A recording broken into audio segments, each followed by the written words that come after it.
could have been doing. There's no way the ratings agencies had anywhere near the manpower to look through all that was being issued. Yeah, but you're one guy. And you found it. You would think that even if they just looked at a sample, maybe they would have come to a realization. But by 2005, Michael Berry had come to the realization that the Wall Street bond market had lost its mind. It was buying up hundreds of millions of dollars in dicey loans to unqualified buyers who were, in Michael Lewis's words, one broken refrigerator away from default. Berry concluded that the subprime market would collapse in 2007. He notices for the first time that there are pools, there are mortgage bonds supported by pools of loans, and most of the loans are what are called negative amortizing interest-only loans, which means that you, the homeowner and buyer, you borrow the money, and you not only don't have to repay your principal, you don't even have to repay the interest. And if you just don't pay anything, they just add to your loan. So you can't lose your house. You can't lose your house, right? In theory, right? And so he figures we've reached the end of the road in the insanity of lending. They're scraping the bottom of the barrel. Now is the time to lay a bet. It's before anybody does. Berry figured out that these mortgage-backed securities would become worthless if just a small percentage of the dicey loans went bad, and he wanted to bet against the worst of them. He decided that the best way to do it would be to get Wall Street to sell him inexpensive insurance contracts on the securities that would pay off big time if they failed. The contracts were called credit default swaps. He conceives that they are going to invent on Wall Street credit default swaps on subprime mortgages, essentially insurance contracts on the bonds, before they even do. And he participates in the creation of this instrument. And Michael Berry is the first one in. Berry assumed a lot of people would figure out what he was up to, but very few did. It took 2 years for the drama to play out, but the subprime mortgage market finally collapsed in 2007, just as he had predicted. So you made a ton of money. Made a ton of money, much more than I ever imagined, I'd ever have.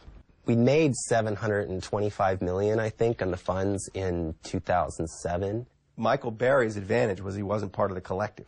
He was just this guy in a T-shirt and shorts with a glass eyeball and Asperger's syndrome, looking at the numbers, and when nobody else really was. How can they not look at the numbers? I mean, how can Wall Street be selling all of these, buying all of these mortgages and repackaging them and not realizing that they're not very good mortgages?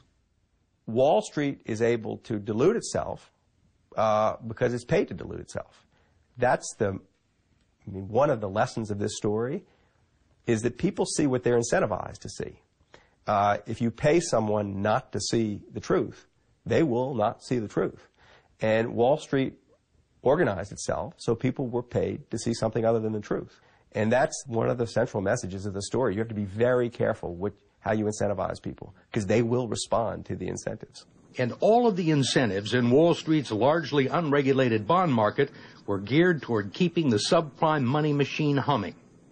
Shortly after Michael Berry decided the people there had lost their minds, Wall Street's most influential investment bank convinced the financial products division of insurance giant AIG to join the party, a decision that would destroy the company. They insured tens of billions of dollars of subprime mortgage loans without even knowing they were doing it. Goldman Sachs persuaded them to insure these piles of loans without them ever investigating what was in the pile. So there's an additional level of incompetence. They didn't even know the mistake they were making. Over a period of just a few months in 2005, Goldman Sachs got AIG to insure $20 billion worth of subprime mortgage securities that the rating agencies had graded AAA. But in fact, Lewis says, the pools contain some of the worst dreck on the market. Do you think the big banks like Goldman Sachs played AIG for a patsy? That's exactly what they did. I mean, I think even Goldman Sachs would admit that to themselves, which is saying something. Yes, absolutely. Using the cover of we're all big boys in this market, the big investment banks have long sought to exploit their customers. What role did the rating agencies play in this? They were handmaidens to Wall Street. The ratings agencies get paid by Wall Street, by Merrill Lynch, by Citigroup, by Morgan Stanley, by Goldman Sachs, to rate the bonds that Wall Street creates. This creates a certain moral hazard. You write in the book that Goldman essentially took the worst stuff that they couldn't sell, they repackaged it and took it to Moody's and got Moody's to rate it AAA? Correct. How? Did they know that Moody's was going to rate it AAA? Yes.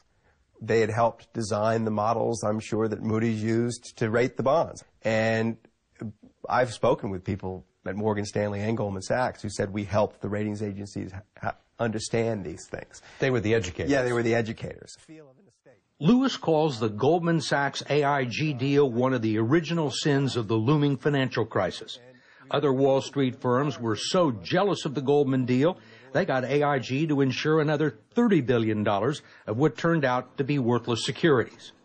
But Lewis thinks the fiasco had more to do with Wall Street's stupidity than corruption. They didn't understand these things. Not well enough.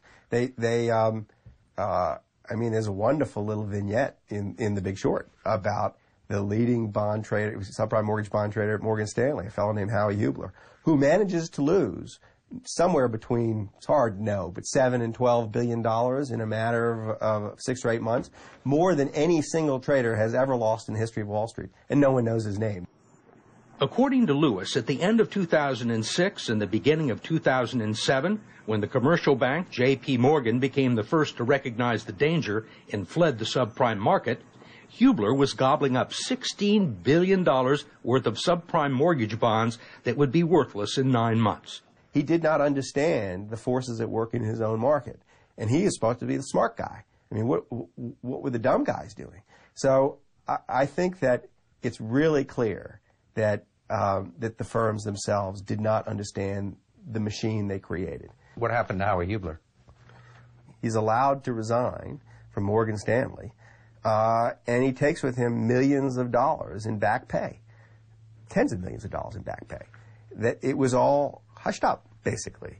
Did most of the people who made these terrible decisions leave with a lot of money? Yes, they all did. I've run across a single character who didn't get rich. Anybody above a certain level in all these firms made huge sums of money by any standard. And the people who were, I mean, this is where